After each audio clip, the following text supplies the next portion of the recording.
Selamat pagi, selamat datang di Ibadah Bahasa Indonesia Gereja ICA Surabaya. Kami senang sekali Anda bergabung dengan kami di pagi hari ini. Baiklah, sebelum kita mulai ibadah pagi ini, berikut adalah informasi penting untuk Anda ketahui. ICA Young Adult mengadakan konferensi pertama mereka yang bertemakan Homecoming pada 11 Juni mulai dari jam 10 pagi. Echa Sumantri akan menjadi pembicara utama dari acara ini. Harga pendaftaran adalah Rp150.000, mencakup kaos, makan siang, makan malam, dan juga snacks. Silakan mendaftar melalui QR Code dan ajak teman, kerabat Anda untuk mengalami restorasi, kebangkitan rohani, dan pertumbuhan bersama dengan ICA Young Adults. ICA Youth kembali mengadakan FNL yaitu Ibadah Remaja ICA setiap hari Jumat pukul 18.30 di ICA East dan ICA West. Cek Instagram @ICA-Youth-SBY untuk mendapatkan informasi lebih lanjut. Demikianlah informasi yang perlu Anda ketahui. Selamat hari Minggu.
Halo, selamat pagi. Kami senang sekali saudara bergabung bersama dengan kami.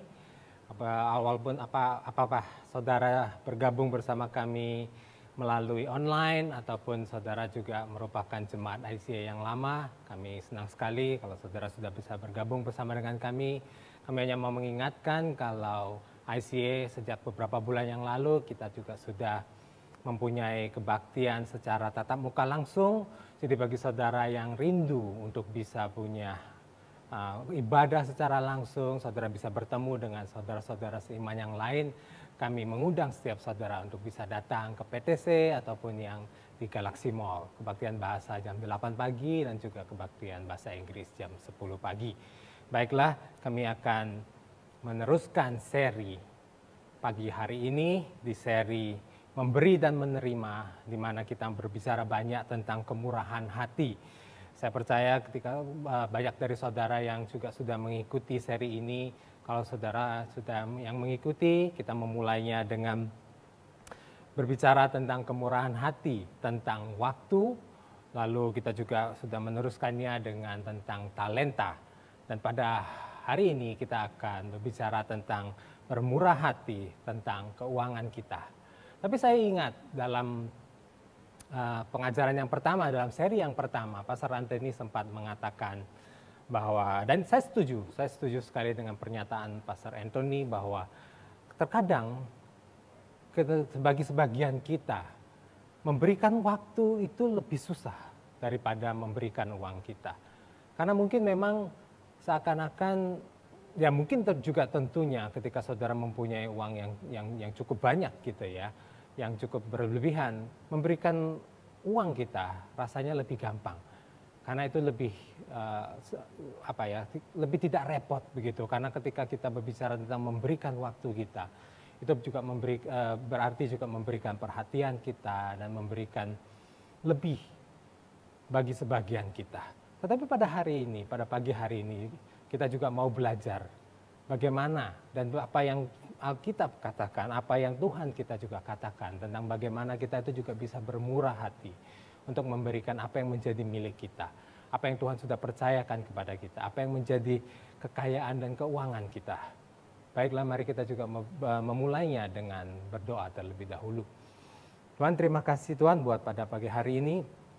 Kalau kita mau bersama-sama belajar ya Bapa untuk bagaimana kita bisa Tuhan bermurah hati. Di dalam seri kemurahan hati ini ya Tuhan, kami mau belajar lebih dan lebih lagi ya Tuhan. Untuk bagaimana ya Tuhan kami menggunakan, bagaimana kami mengelola Tuhan apapun yang Engkau sudah berikan kepada kami. Apapun yang kami miliki Tuhan, kami percaya Engkau mau kami bisa mempergunakannya dengan baik. Dan khususnya pada pagi hari ini, ketika kita di minggu-minggu lalu kita sudah belajar tentang bagaimana kita mempergunakan waktu, kita mempergunakan talenta. Hari ini ya Tuhan kita mau belajar untuk bagaimana kita menggunakan keuangan kita. Jadi biarlah ya Tuhan, Engkau sendiri yang berbicara kepada setiap kami. Ajar kami Tuhan, apa yang menjadi isi hatimu. Dan biarlah kita juga ya Tuhan nanti bisa bertumbuh di dalam pengenalan akan Engkau, dalam pengenalan kami akan firman-Mu. Terima kasih ya Tuhan, hanya di dalam nama Tuhan Yesus kami berdoa. Amin. Amin. Saudara, dari 3 seri yang kita pakai, dari setiap pengajaran atau setiap poin di mana kita akan belajar bersama-sama, kita selalu menggunakan satu perumpamaan. Perumpamaan yang Tuhan Yesus pakai di dalam pengajaran dia, dan memang Tuhan Yesus seringkali menggunakan perumpamaan-perumpamaan untuk mengajar kepada orang banyak dan juga kepada murid-muridnya. Nah, khususnya pada pagi hari ini kita akan belajar dari satu perumpamaan. Perumpamaan tentang bendahara yang tidak jujur. Itu kita dapatkan di kitab Lukas pasal yang ke-16 ayat 1 sampai yang ke-9. Saya akan bacakan secara keseluruhan terlebih dahulu dan kemudian kita akan belajar beberapa hal yang penting dari perumpamaan ini.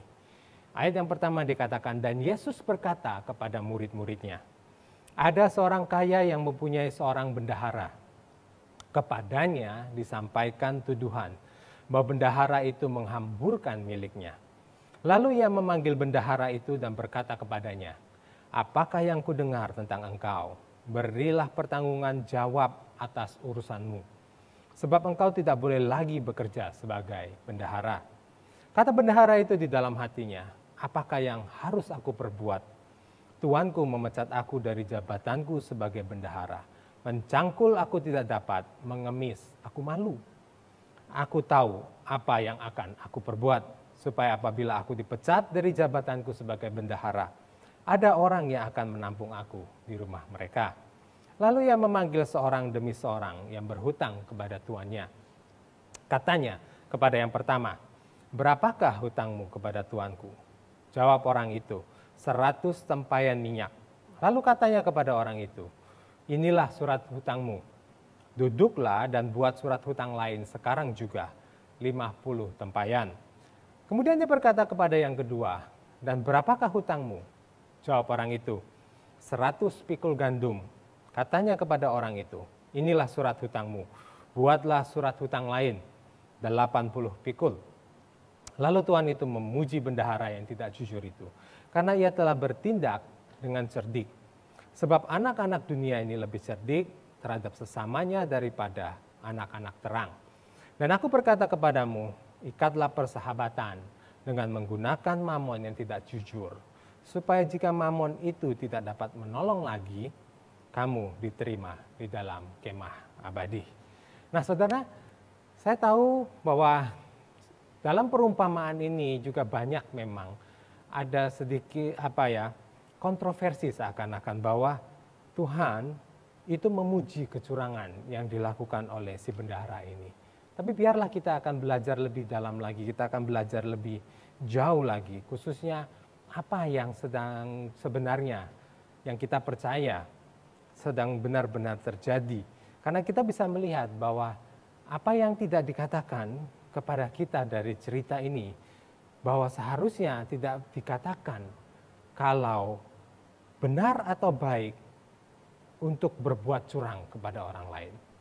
Karena kita percaya bahwa Alkitab dengan jelas mengatakan kalau menghasilkan suatu keuntungan atau uang dengan cara yang curang ataupun salah, itu jelas-jelas adalah dosa. Kita bisa lihat di Amsal ayat ke-21 ayat yang ke-6 dikatakan memperoleh harta benda dengan lidah dusta adalah kesia-siaan yang lenyap dari orang yang mencari maut. Jadi jelas, kalaupun nanti ini seakan-akan bahwa Tuhan itu memuji, kita akan bisa melihat nanti apa sebenarnya yang terjadi. Hal yang kedua juga kita bisa lihat bahwa bukan berarti kalau uang itu adalah sesuatu yang jahat. Saya tahu ini seringkali juga kita harus tanamkan prinsip ini. Karena sebenarnya kita harus ingat bahwa ini pun dikatakan di 1 Timotius 6 ayat yang ke-10. Dikatakan cinta akan uang itu yang menjadi masalahnya. Karena di Alkitab dikatakan bahwa cinta akan uanglah yang menjadi akar dari segala kejahatan. Jadi bukan uang itu sendiri yang jahat, tetapi cinta akan uang itulah yang menjadi akar dari segala kejahatan. Tapi melainkan uang itu seharusnya bisa dipakai untuk menjadi satu alat untuk bisa mencapai kepada tujuan untuk apapun yang kita kerjakan. Bahkan untuk pekerjaan-pekerjaan yang lebih baik, pekerjaan-pekerjaan untuk memajukan kerajaan surga. Jadi kita perlu punya satu pengertian lebih dahulu bahwa uang itu bukanlah jahat. Karena kita juga bisa melihat bahwa Tuhan itu sendiri memberikan kepada kita kemampuan untuk menghasilkan uang. Kalau uang itu jahat, kenapa Tuhan memberikan kita kemampuan untuk menghasilkan uang? Bahkan di mana di dalam banyak perumpamaan atau di dalam ajaran Tuhan Yesus, Dia mau kita untuk bisa bekerja, dan bekerja pastilah untuk supaya kita bisa menghasilkan sesuatu. Kita bisa lihat juga di Ulangan 8 ayat yang ke-18 dikatakan, tetapi haruslah engkau ingat kepada Tuhan Allahmu, sebab Dialah yang memberikan kepadamu kekuatan untuk memperoleh kekayaan, dengan maksud meneguhkan perjanjian yang diikrarkannya dengan sumpah kepada nenek moyangmu seperti sekarang ini. Jadi jelas sekali saudara, ini adalah beberapa dasar yang perlu kita punya dan perlu kita setujui bersama-sama. Bahwa Tuhan juga tahu bahwa Dia memberikan kekayaan ataupun keuangan kepada kita dengan tujuan yang baik. Dan itu bukanlah sesuatu yang jahat. Kemudian kita juga bisa melihat apa yang menjadi sistem ataupun cara kerja pada waktu itu. Kita harus tahu bahwa pada waktu itu mereka yang punya kekayaan banyak ataupun sebagai satu bangsawan, sebagai tuan tanah yang punya kekayaan yang banyak, mereka kemudian memperkerjakan manajer, atau dalam hal ini dikatakan di dalam perikop ini mungkin memang terjemahannya dalam bahasa Indonesia disebutkan sebagai bendahara. Tetapi dalam beberapa terjemahan lain dan mungkin saya rasa juga yang lebih bisa memberikan kita gambaran yang lebih tepat, ini adalah berbicara tentang seorang manajer, seorang pengelola, orang-orang yang mengatur, orang-orang yang mengelola apapun yang menjadi milik kepunyaan tuan tanah itu ataupun bangsawan itu.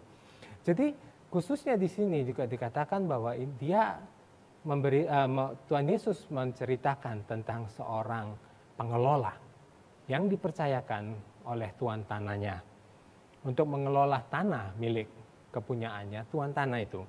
Nah kemudian pengelola ini kemudian yang akan mengatur atau yang akan mengelola para petani. Jadi tuan tanah ini mempunyai sebidang tanah, kita anggap aja sebidang tanah ya. Tentunya dia pasti punya lebih daripada itu. Tapi dalam hal ini kita umpamakan aja dia mempunyai sebidang tanah. Kemudian akan ada petani-petani atau pekerja-pekerja yang mengusahakan tanah ini untuk supaya bisa menghasilkan. Tetapi kemudian para petani ini dikelola oleh seorang manajer atau seorang pengelola. Nah, tapi apa yang terjadi di dalam budaya itu ataupun dalam sejarah yang kita bisa pelajari bersama-sama di dalam kebudayaan ataupun pada zaman itu adalah biaya sewa para petani. Saya percaya itu pun juga terjadi pada zaman sekarang di mana ada yang dikatakan sebagai petani yang kemudian mengusahakan satu lahan yang bukan miliknya. Dan itu pun yang terjadi seperti pada waktu itu. Tetapi apa yang menjadi bayarannya ataupun biaya sewa itu seringkali dikatakan di dalam bentuk sejenis gitu ya. Jadi pengertiannya adalah misalnya bahwa bidang tanah ini kemudian ditanami oleh petani untuk menanam gandum misalnya. Dan bayaran sewa itu akan berupa dalam bentuk gandum juga. Jadi sebagian dari hasil itu akan dibayarkan untuk membayar sewa lahan itu. Dan orang yang mengelola ini tentunya adalah si manajer itu. Ataupun yang dikatakan tadi sebagai bendahara tadi. Dialah yang akan mengatur semuanya itu. Kemudian pengelola ini atau kembali sebagai bendahara yang disebutkan di dalam Alkitab Bahasa Indonesia, itu akan menambahkan sedikit komisi di atas biaya sewa itu. Jadi misalnya kita bayangkan aja misalnya dari angka 100 kemudian itu yang harus dibayarkan oleh petani kepada tuan tanah. Tapi kemudian ada fee atau ada biaya untuk pengelola itu jelas. Jadi pengelola itu akan menambahkan sedikit biaya yang akan dia terima. Misalnya dari 100 itu dia akan membuka, misalnya dia akan membuka 140 ataupun dia akan membuka 150. Jadi petani akan membayarkan 140 pikul gandum kepada si pengelola atau si bendahara itu. Kemudian dia akan membayarkan sejumlah 100 kepada tuan tanah. Jadi itu yang terjadi, sistem yang terjadi adalah demikian. Dan inilah yang perlu kita ketahui juga apa yang terjadi pada waktu itu. Kemudian kita akan melanjutkan nanti dari situ dengan latar belakang itu kita akan bisa melihat apa sebenarnya yang sedang terjadi. Apa yang Tuhan Yesus juga berusaha sampaikan dari perumpamaan barusan. Kita percaya bahwa pertama-tama kalau kita membaca dari perumpamaan tadi, hal pertama yang kita bisa ambil, yang kita bisa belajar pertama adalah segala sesuatu adalah milik kepunyaan Tuhan. Punya Tuhanlah segalanya. Saudara, digambarkan di situ adalah tuan tanah yang memiliki bidang tanah. Dan dia kemudian memberikan pengelola itu hak untuk mengelolanya. Dan kemudian dia yang akan memanggil atau mengatur setiap petani untuk menanaminya. Tetapi jelas, segala sesuatu adalah kepunyaan tuan tanah itu. Bukan milik dari si bendahara itu, bukan milik dari si pengelola itu. Tetapi apapun itu, semuanya adalah milik dari tuan tanah itu. Dan itu juga menggambarkan bahwa jelas, dari situ Alkitab juga mengingatkan kita, kalau Tuhan adalah yang punya segala sesuatu. Tuhan yang punya kuasa atas segala sesuatu. Kitab Kejadian mengingatkan kita bahwa Tuhan juga yang menciptakan segala sesuatu. Bukankah itu juga sesuatu yang otomatis secara normal, secara natural, bahwa dia yang menciptakan segala sesuatu, itu pun dia yang berkuasa dan dia yang memiliki segala sesuatu. Kemudian kita ingat di dalam perjanjian baru, ditegaskan juga kembali, kita bisa lihat bersama-sama di Kolose 1 ayat yang ke-16, dikatakan, karena di dalam dialah telah diciptakan segala sesuatu, yang ada di surga dan yang ada di bumi, yang kelihatan dan yang tidak kelihatan, baik singgasana maupun kerajaan, baik pemerintah maupun penguasa, segala sesuatu diciptakan oleh Dia dan untuk Dia. Saudara, hal ini, prinsip ini benar-benar harus kita bisa mengerti secara dalam, harus benar-benar kita bisa pegang secara benar. Karena itu penting bagi kita untuk bisa mengerti prinsip bahwa segala sesuatu itu adalah milik kepunyaannya Dia. Karena dengan demikian, ketika kita bisa sadar, kalau kita hanya mengelola, kita tidak memiliki. Semua yang kita punya, semua keberadaan, bahkan hidup kita sendiri itu pun adalah miliknya Tuhan. Kita hanyalah pengelola. Ini penting bagi setiap kita untuk kita bisa mengerti. Karena dari situ kita bisa mengerti hal selanjutnya bahwa Tuhan sebenarnya sudah mempercayakan kepada kita segala sesuatu yang kita punya. Kembali kita ingatkan, Tuhan di dalam kitab Kejadian dikatakan, dari sejak itu Tuhan sudah mempercayakan kepada kita untuk kita mengelola. Dikatakan di situ untuk kita bisa berkembang, kita bisa berkuasa atas bumi ini. Di situ dikatakan dengan jelas bahwa segala sesuatu yang kita punya itu adalah milik kepunyaan Tuhan. Di sini kita pun akan mengingatkan kembali kepada setiap saudara bahwa dalam seri ini pun kita juga sudah mengingatkan waktu kita, talenta kita, dan kembali kekayaan kita, itu semua adalah miliknya Tuhan dan kita hanya sebagai pengelola. Lalu apa yang harus kita lakukan sebagai pengelola? Hendaklah kita mempergunakan apa yang telah diberikannya kepada kita bagi tujuan kerajaan Allah. Saudara, ini adalah salah satu tujuan dari perumpamaan ini. Di mana perumpamaan ini jelas dia katakan secara langsung kepada murid-muridnya. Dia tidak tidak berkata kepada orang-orang di luar. Walaupun memang pada waktu itu dalam konteks itu orang lain juga bisa mendengar, karena ini dikatakan di ruang terbuka di mana setiap orang juga bisa mendengarkannya. Tapi konteksnya kita bisa baca bersama-sama, dia sedang mengajarkan murid-muridnya. Dan ini yang dia katakan. Kita kembali ke ayat yang 9. Dan aku berkata kepadamu, ikatlah persahabatan dengan mempergunakan mamon yang tidak jujur, supaya jika mamon itu tidak dapat menolong lagi, kamu diterima di dalam kemah abadi. Saudara, jelas bahwa dikatakan di sini, kita sudah pelajari bersama-sama juga dari beberapa ahli, kita tahu, kita belajar bersama-sama bahwa kata mamon atau yang sering diterjemahkan sebagai uang, di sana dikatakan mamon yang tidak jujur, ataupun dalam terjemahan lain juga dikatakan sebagai mamon yang duniawi. Itu berbicara tentang apapun yang kita bisa ada, yang kita bisa punyai di dalam dunia ini. Tetapi kembali, dikatakan kita mempergunakan apa yang kita bisa punya di dalam dunia ini untuk sesuatu yang lebih baik, sesuatu yang lebih kekal. Dikatakan sesuatu untuk kemah abadi, untuk sesuatu pekerjaan yang lebih besar. Ini yang menjadi pertanyaan utamanya. Apakah kita akan mempergunakan apapun yang kita punyai untuk sesuatu yang lebih daripada hidup kita, yang melampaui dari umur kita. Bahkan yang kita bisa percaya bahwa ini akan menjadi sesuatu yang kita bisa lihat bagi kekekalan. Ini adalah hal yang perlu kita juga pegang bersama-sama untuk kita belajar bahwa keuangan kita itu juga adalah bagian dari hal itu.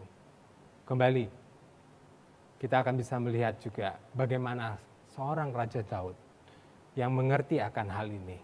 Dan ketika dia mempersiapkan Salomo dan bangsa Israel sebelum membangun bait Allah, dia tahu bahwa kemurahan hati itu datang ketika kita menyadari kalau kita itu hanya dipercayakan dengan sumber daya ataupun keuangan atau apapun yang kita miliki. Karena kita perlu mempergunakannya bagi tujuan kerajaan Allah.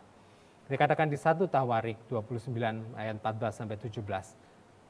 Ini Raja Daud yang berkata, sebab siapakah aku ini dan siapakah bangsaku, sehingga kami mampu memberikan persembahan sukarela seperti ini.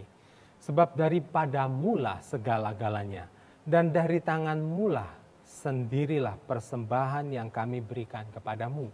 Sebab kami adalah orang asing di hadapanmu dan orang pendatang sama seperti semua nenek moyang kami.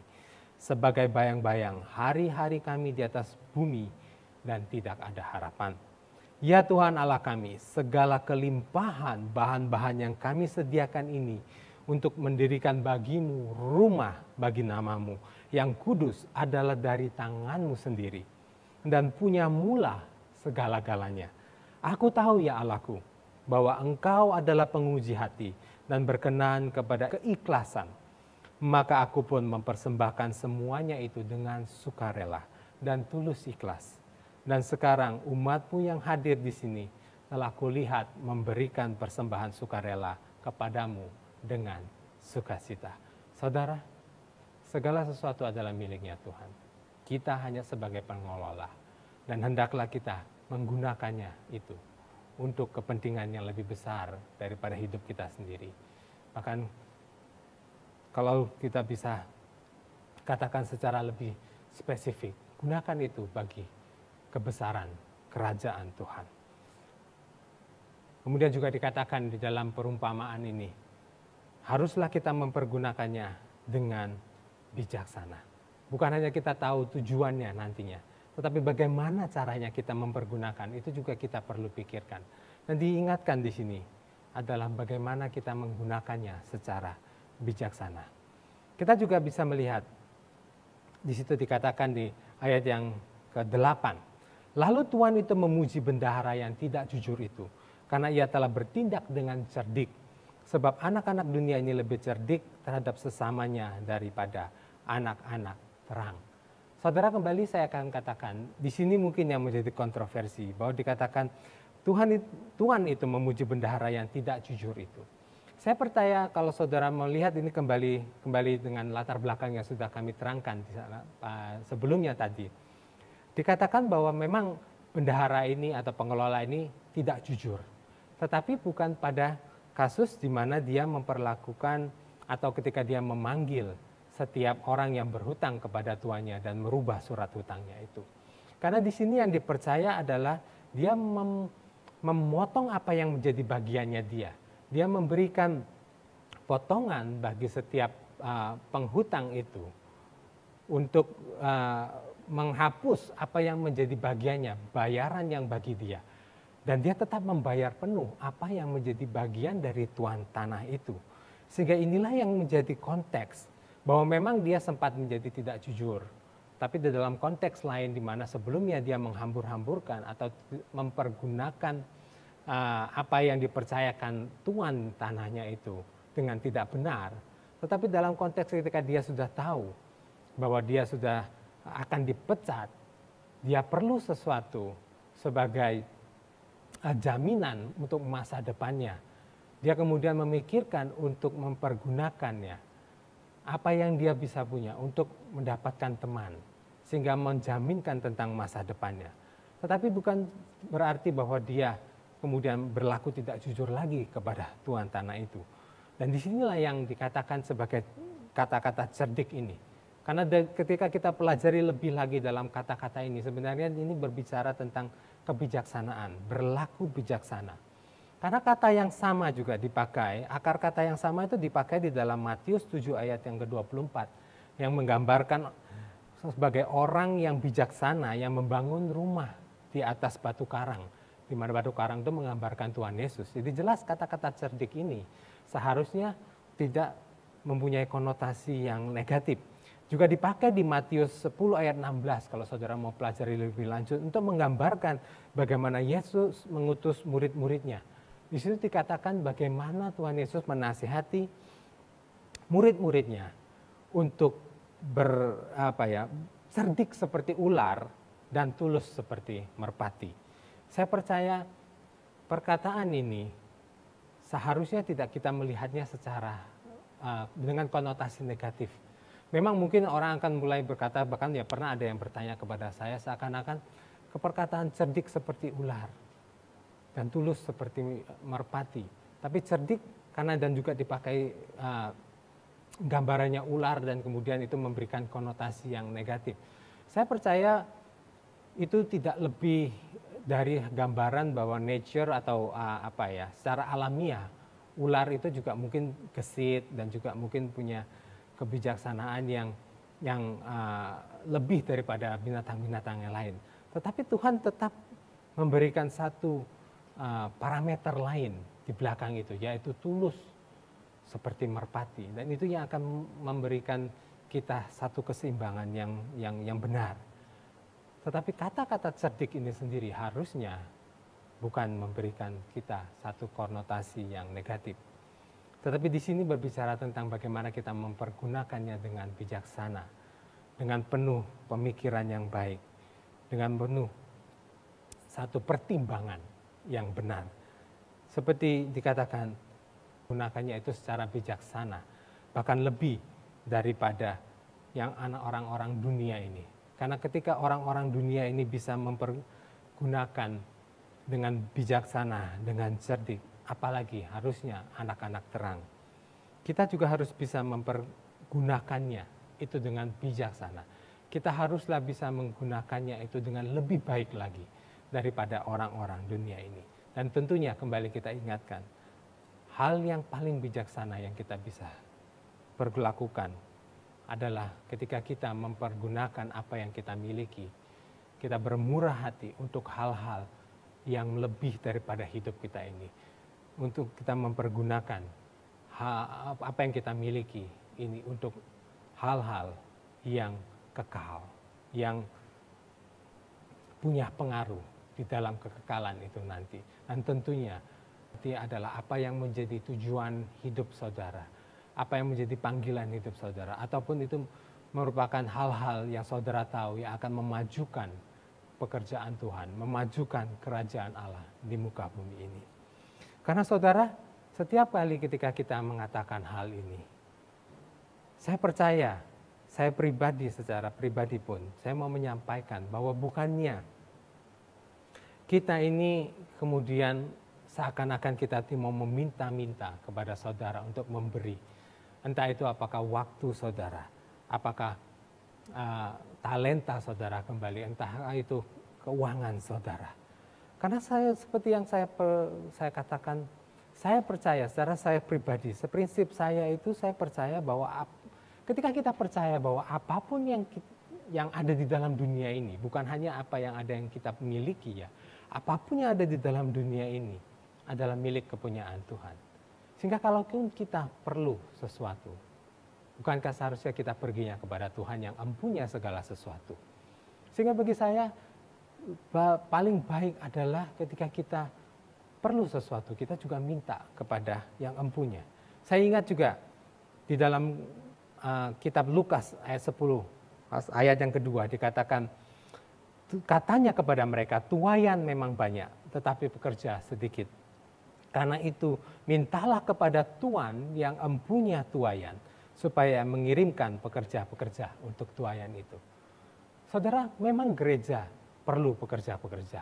Kita perlu volunteers di sekolah minggu, di ICA Kids. Kita butuh volunteers untuk jadi di hospitality, jadi usher, jadi greeter. Kita butuh volunteers di banyak hal yang lagi, di musik, di apa. Kalau saudara punya talenta itu, kalau saudara punya waktu itu, ketika kita memikirkan tentang hal itu, bukannya berarti kita juga meminta-minta. Kita meminta kepada Tuhan untuk menggerakkan hati saudara. Tetapi tujuan yang lebih penting, tujuan yang utama yang kita minta, itu adalah apakah saudara hanya berdiam diri? Apakah saudara hanya duduk diam dan tidak melakukan apa-apa atas apa yang saudara miliki? Entah itu kembali saudara, waktu saudara, talenta saudara. Saudara mungkin bisa bermain musik dengan baik. Tapi apakah saudara itu mempergunakannya itu dengan benar juga? Apakah saudara bisa mengerti dan mempergunakannya untuk memajukan kerajaan Allah di muka bumi ini? Kalaupun saudara punya waktu banyak. Ya memang sekarang sejak pandemi terkenal dengan kaum rebahan. Tetapi apakah kita hanya akan rebahan saja sehari-hari dan tidak melakukan apa-apa? Karena saya percaya apapun itu, dan juga khususnya pada hari ini, keuangan kita. Tuhan yang akan mempertanyakan hal itu, Tuhan yang akan menjawabkan kita nantinya. Entah kita bisa lihat juga, memang saudara diberikan hal-hal yang sudah Tuhan percayakan kepada saudara. Entah itu banyak, entah itu sedikit. Setiap kita diberikan segala sesuatu sesuai dengan ukuran yang Tuhan percayakan kepada kita. Tetapi tanggung jawab kita, apakah kita itu mempergunakannya dengan baik atau tidak. Entah itu bahkan hanya untuk hal-hal yang secara otomatis atau secara alamiah. Ketika kita punya waktu, apakah kita bermalas-malasan? Untuk itu saja saya percaya Tuhan juga sudah akan meminta pertanggungjawaban kepada kita. Apakah sehari-hari kita hanya duduk, yaitu kembali rebahan saja di sofa, kemudian kita hanya melihat sosial media sehari-hari? Saya percaya Tuhan tidak akan senang dengan hal itu. Apakah kita juga ketika kita tahu mempunyai talenta untuk bisa berbuat sesuatu, tapi kita tidak melakukannya? Terlebih lagi ketika kita tahu bahwa kita bisa melakukan sesuatu yang bisa pengaruh di kekekalan. Terlebih lagi ketika kita tahu bahwa kita bisa melakukan sesuatu bagi kerajaan Tuhan di muka bumi ini. Bukankah hal itu akan menjadi pertanggungjawaban yang paling utama yang kita bisa berikan di dalam hidup kita ini? setiap apapun yang kita punyai, waktu, talenta, dan juga keuangan kita. Kalau kita tahu kita bisa mempergunakan itu untuk demi kebaikan, untuk memajukan kerajaan Tuhan, kenapa kita tidak melakukannya? Satu kali waktu Tuhan akan meminta kepada kita pertanggungjawabannya itu. Dan inilah yang menjadi tujuan utama kenapa kita mengajarkan hal ini kepada setiap saudara. Bukan bagian kita untuk meminta-minta. Kita meminta kepada Tuhan. Dan kami percaya juga bagi setiap saudara, ini adalah baik bagi setiap saudara untuk mengerti bahwa saudara bertanggung jawab untuk setiap hal itu. Ada tanggung jawab yang akan diminta bagi saudara pada waktunya. Dan ini kita juga sampai kepada poin terakhir yang dikatakan bagi setiap kita untuk kita mengerti. Kenapa itu penting? Karena kesempatan kita untuk bisa memberi itu pun terbatas. Kesempatan kita untuk bermurah hati itu terbatas. Mungkin di dalam perumpamaan ini digambarkan sebagai pekerjaan, di mana dikatakan dia akan segera dipecat. Pengelola ini akan segera dipecat dan dia juga harus melakukan sesuatu secepatnya. Tapi itu menggambarkan kepada setiap kita. Kita yang mengelola apapun yang punya kita, hidup kita, waktu kita, talenta dan keuangan kita. Kita juga punya waktu untuk mengelola semua itu dalam waktu yang terbatas. Karena satu kali waktu kita akan meninggal. Karena satu kali waktu kita juga akan dipanggil kepada Tuhan. Dan kemudian kita akan diminta pertanggungjawaban. Inilah kenapa penting bagi kita dan penting bagi kita juga untuk memperingatkan saudara dan bagaimana kita mempersiapkan hal ini. Bagaimana kita memakai hidup kita, memakai waktu, memakai talenta dan memakai keuangan kita untuk hal-hal yang kekal. Untuk mempersiapkan bagaimana nanti ketika waktu itu tiba, di mana segala sesuatu akan berhenti. Kita semua haruslah memiliki kesadaran itu. Kita semua harus tahu bahwa hidup kita terbatas. Dan akan ada waktunya segala sesuatu itu akan berhenti. Saya akan menutup dengan perikop selanjutnya dari perumpamaan yang sama. Tetapi ini lebih langsung, karena ini adalah pengajaran-pengajaran yang lebih langsung. Di Lukas pasal yang ke-16 ayat 10 sampai yang ke-13. Dikatakan setia dalam perkara yang kecil. Barang siapa setia dalam perkara-perkara kecil, ia setia juga dalam perkara-perkara besar. Dan barang siapa tidak benar dalam perkara-perkara kecil, ia tidak benar juga dalam perkara-perkara besar. Jadi jikalau kamu tidak setia dalam hal mamon yang tidak jujur, siapakah yang akan mempercayakan kepadamu harta yang sesungguhnya? Dan jikalau kamu tidak setia dalam harta orang lain, siapakah yang akan menyerahkan hartamu sendiri kepadamu? Seorang hamba tidak dapat mengabdi kepada dua tuan, karena jika demikian ia akan membenci yang seorang dan mengasihi yang lain. Atau ia akan setia kepada yang seorang dan tidak mengindahkan yang lain. Kamu tidak dapat mengabdi kepada Allah dan kepada Mammon. Saudara, untuk menutup ini, saya akan menekankan kembali 3 hal penting yang saudara perlu tekankan, saudara perlu pegang, saudara perlu bisa renungkan kembali dalam-dalam. Kembali, yang pertama adalah semua saudara, itu hanyalah milik kepunyaan Tuhan. Dan itu berarti kita semua hanyalah pengelola, pemilik. Waktu saudara yang terbatas ini, talenta yang sudah saudara miliki, yang sudah saudara terima dari Tuhan. Dan kemudian kekayaan kita, keuangan kita, itu semua adalah milik Tuhan. Bagian kita adalah bagaimana kita mempergunakannya. Bagian kita adalah bagaimana kita bisa mengelolanya. Bagaimana kita bisa mempergunakannya demi sesuatu yang lebih kekal. Kemudian yang terakhir adalah sebagai seorang pengelola, jelas Tuhan mempertanyakan komitmen kita. Apakah kepada Tuhan, ataukah khususnya dalam pengajaran yang terakhir ini adalah kepada keuangan kita, kekayaan kita. Tidak bisa. Dikatakan seperti tadi, tidak bisa. Harus kita bisa memilih. Apakah itu Tuhan? Apakah kita mengabdi kepada Allah? Ataukah kita mengabdi kepada Mamon. Saudara, mari kita berdoa. Tuhan, terima kasih Tuhan. Terima kasih Tuhan akan pengajaran-Mu Tuhan pagi hari ini. Tuhan, kalau Engkau ingatkan kepada setiap kami Tuhan, apalah artinya kita ini Tuhan. Tuhan, saya tahu seringkali kejatuhan terbesar bagi setiap kami, bagi setiap kita, adalah ketika kita mempercayai bahwa kita memiliki atau kita bisa Tuhan memiliki sesuatu di dalam dunia ini. Jadi pada pagi hari ini Tuhan, ketika kita bersama-sama diingatkan kembali bahwa segala sesuatu Tuhan itu adalah milik kepunyaan-Mu. Dan kita hanyalah pengelola Tuhan. Kita hanyalah manajer. Kita hanyalah dipanggil untuk bisa mempergunakannya untuk hal-hal yang menjadi panggilan-Mu Tuhan. Tuhan, ingatkan kita. Tuhan, ampuni kami Tuhan juga. Setiap kali ya Tuhan kita mungkin lupa akan hal itu. Tuhan, entahkah itu waktu Tuhan. Ingatkan kepada kita bahwa waktu kita yang kita miliki itu adalah terbatas. Apakah itu talenta Tuhan?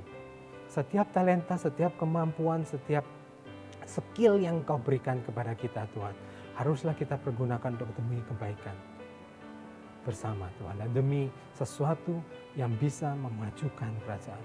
Bukan berarti setiap kita ya Tuhan harus penuh memberikannya kepada gereja. Kami percaya Tuhan bahwa apapun yang Tuhan sudah percayakan kepada kami, kita harus kerjakan, kita harus kembangkan. Dan Kau sendiri yang berkata kepada hamba-Mu yang tidak setia, yang hanya menerima tapi kemudian menyimpannya dan tidak melakukan apa-apa. Engkau pun tidak suka dengan hal itu, tapi Engkau mau kita bekerja. Kita bekerja untuk bisa menghasilkan. Kita menghasilkan kebaikan di dunia ini. Kita menghasilkan kebaikan bagi sesama. Kita bekerja untuk kebaikan bagi kerajaan-Mu ya Tuhan di dunia ini. Dan Tuhan, kami percaya panggilan kita adalah untuk mengelolanya. Dan yang terakhir ya Tuhan, kita berdoa Tuhan untuk kita selalu kembali mengingat akan komitmen kita. Apakah kita mengabdi kepada Engkau ataupun kita mengabdi kepada hal-hal yang kita pikir itu lebih penting daripada Engkau. Apapun itu ya Tuhan.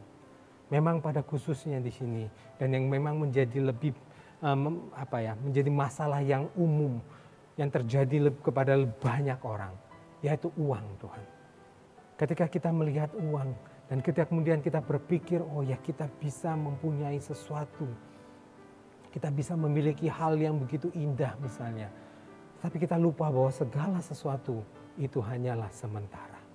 Ingatkan kita kembali ya Tuhan, bahwa kita perlu mengingatkan kembali komitmen kita kepada Engkau. Pengabdian kita hanyalah kepada Engkau, bukan kepada hal yang lain. Tuhan, ujilah kami, ujilah hati kami, untuk kita bisa mengerti lebih lagi Tuhan, kepada siapa Tuhan kami menempatkan hidup kita, kepada siapa Tuhan kami mengabdi, dan kepada siapa Tuhan kami berkomitmen dalam menjalani hidup ini. Apakah kepada Engkau, ataukah kepada hal-hal yang lain. Tuhan, terima kasih.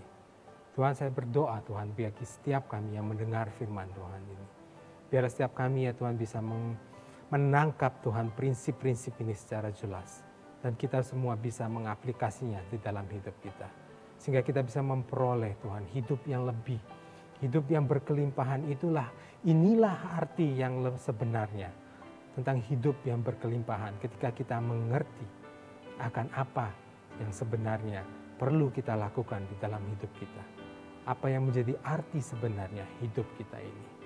Hidup yang penuh dengan kemenangan. Terima kasih ya Tuhan. Hanya di dalam nama Tuhan Yesus kami berdoa. Amin. Amin. Terima kasih saudara. Saudara, saya percaya kembali, saya berharap sekali bahwa saudara bisa menangkap prinsip-prinsip yang sudah kita ajarkan bersama-sama. Karena ini penting. Karena ini yang akan bisa memberikan kita arti sebenarnya bagaimana kita bisa hidup secara berkelimpahan. Kita hidup secara berkemenangan. Kita akan ketemu lagi. Sampai jumpa minggu depan. Kami senang Anda bergabung dengan ibadah ICA hari ini. Selamat berakhir pekan dan sampai jumpa minggu depan. Tuhan berkati Anda dan keluarga. ICA Young Adult mengadakan konferensi pertama mereka yang bertemakan Homecoming pada 11 Juni mulai dari jam 10 pagi. Echa Sumantri akan menjadi pembicara utama dari acara ini.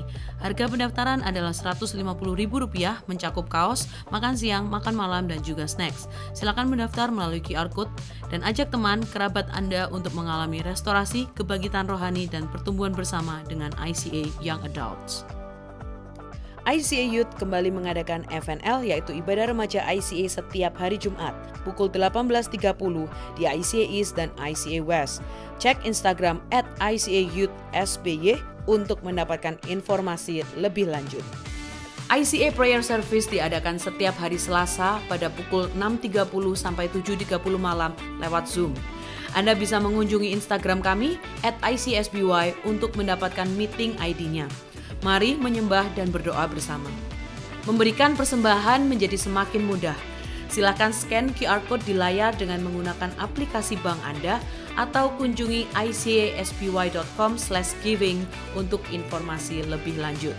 Kami rindu untuk bisa mendoakan Anda. Bagikan pokok doa Anda melalui tautan bit.ly/ICA Prayer Online dan bersama kita melangkah dan percaya bahwa Tuhan bekerja. Ikuti sosial media ICA Surabaya di YouTube, Facebook, Instagram, dan Spotify. Anda dapat menemukan berbagai informasi, playlist musik, video, renungan, dan lainnya.